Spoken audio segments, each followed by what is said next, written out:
This is Empowered Magazine Investigates. I'm your host, Anelia Sutton. Let's begin. Wes Moore is the 63rd governor of Maryland and a trailblazer in American politics, making history as the state's first black governor and only the third African American to hold such a position in U.S. history. Sports writer and podcaster 𝗖𝗍𝗆𝗆 recently shared her thoughts on Maryland Governor Wes Moore, expressing admiration for his leadership and potential future in politics. Having met Wes a couple of years ago and heard him speak, she confidently stated, "I told people that I think he's going to be president someday." This statement not only reflects her belief in Wes's capabilities, but also highlights the growing recognition of his influence within the political landscape. Wes Moore's ascent to the governorship marks a significant moment in American history. Elected as Maryland's first black governor, he has quickly become a prominent figure in national politics, drawing comparisons to Barack Obama for his charisma and ability to inspire. His background is compelling. He grew up facing numerous challenges, including the loss of his father at a young age and the struggles of being raised in a single-parent household. These experiences have shaped his commitment to public service and social equity, driving him to advocate for policies that address systemic inequalities. In her commentary, 𝗖𝗍𝗆𝗆 highlighted Wes's insightful analysis of the frustrations faced by black men and the broader black community regarding the slow pace of progress in America. She pointed out that former President Donald Trump appeals to many voters because he channels their anger and resentment, often providing scapegoats rather than solutions. This observation underscores a critical perspective on political discourse and the importance of leaders who prioritize constructive dialogue over divisive rhetoric. Moore's leadership style embodies this constructive approach. He emphasizes unity and collaboration, seeking to uplift marginalized communities rather than pitting groups against one another. His administration has already begun implementing policies aimed at addressing childhood poverty, improving education access, and promoting economic opportunity for all Marylanders. By focusing on these issues, Wes aims to create a more equitable society where everyone has the chance to thrive. 𝗖𝗆𝗆𝗆 encouraged her followers to listen to Wes's insights and reflect on the implications of his message. She recognizes that effective leadership requires not only addressing immediate concerns, but also fostering an environment where long-term solutions can flourish. In this context, Wes's emphasis on empathy and understanding resonates deeply with voters who are frustrated by political polarization. As a prominent voice in sports journalism and social commentary, 𝗖𝗆𝗆𝗆's endorsement of Wes speaks volumes about his capabilities as a leader. Her support resonates with a growing sentiment among voters seeking genuine representation and actionable solutions. By aligning herself with Wes's vision, she invites her audience to engage with his ideas and consider the impact of leadership that genuinely addresses the concerns of marginalized communities. 𝗖𝗆𝗆𝗆's commentary reflects a broader desire for change within the political landscape. Many voters are looking for leaders who can bridge divides and offer real solutions rather than merely assigning blame. This shift in expectations is crucial as America navigates complex social issues and strives for progress.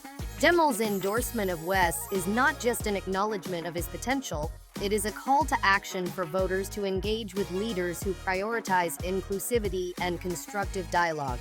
As Wes continues to shape his legacy as governor, he embodies the hope for a new generation of leadership that can inspire change and foster unity in an increasingly divided nation. With voices like 𝗖𝗆𝗆𝗆𝗆's advocating for him, Wes's journey toward greater political influence may very well be just beginning. Take a listen and let me know what you think. 𝗖𝗍𝗆𝗆𝗆 released a poll on Friday that showed while Black Americans overwhelmingly identify as Democrats, over 1/4 of Black men under 50 said they would support the Republican candidate in this year's election. Why do you think that younger male Black voters are changing their association like this? I think there's especially for younger Black men, there is a frustration. But it's not necessarily frustration with Vice President Harris, and it's not even necessarily frustration with the Democratic Party. Frankly, it's a frustration of the pace of progress in America. I think about my state. In my state, when I was inaugurated, we had an 8-to-1 racial wealth gap in the state of Maryland. And that's not because one group was working 8 times harder. That's because of historical policies and circumstances. When I'm the third African American ever elected governor in the history of the United States. That's not because I'm only the third African American ever qualified to be a governor. And so I think the thing that we continue to see, and frankly, I think that debate was actually a perfect illustration where for many of us, we grew up being told by our family members, you've got to work 10 times as hard in order to get ahead, in order to get an opportunity. We saw Donald Trump walk on that debate stage uniquely and historically unprepared. And because he thinks he can win on a whim. And so I think the frustration that people feel is real, but I think the thing that we're continuing to push to a lot of voters, particularly African-American voters, is that Donald Trump is a vessel to the skepticism. But what he is not is actually a vehicle for the solution. Dear viewers and subscribers, you know as well as we do that the American justice system is damaged beyond repair and rotten to the core with corrupt cops, corrupt private attorneys, corrupt public defenders, corrupt prosecutors, corrupt judges, corrupt politicians who lie to get into office and lie to stay in office. And let's not forget about the countless government officials who are corrupt and serve no one but their own interests.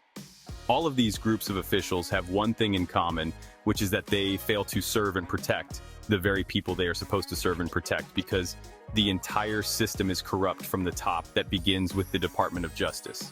That's why Anelia has dedicated herself to restoring justice by publishing daily content on social media. She is a passionate advocate for social justice and legal empowerment, who began her journey into legal research as a legal abuse survivor. Anelia is doing the work to get rid of an unfair and unjust system, but she can't do it alone. She needs your support now. You can support this important work by simply hitting the follow button. Remember, the people you choose to follow on social media is who you amplify. So follow Anelia Sutton on this platform and across all social media platforms to amplify her mission for justice reform. Next, you can support Anelia by giving a contribution for her justice reform initiatives on aneliasutton.com/now. Your contribution, as little as $8, is critical to restore accountability, transparency, and justice for all back into the justice system. All right, let's get the engagement going here. Do all of the button things, so hit the like button, share this video, and comment #AneliaSutton. Stay tuned for more updates, and I'll see you in the next video. Check the video description box for all of Anelia's social media links and more helpful links mentioned in this video. Remember, knowledge is power. Unity is power, so stand together with Anelia for justice. United we stand, united we win. Thank you for watching, and thank you for all of your support.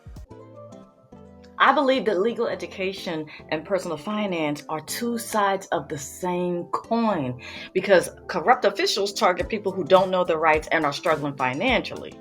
But with the right financial tool, you can protect yourself by building your personal credit, and that's where the Self card comes in. It's not just a secure credit card, but a powerful shield of protection and a symbol of empowerment. Don't let financial struggles allow corrupt officials to put a target on your back. Take control of your personal finances now. Build credit, build dreams.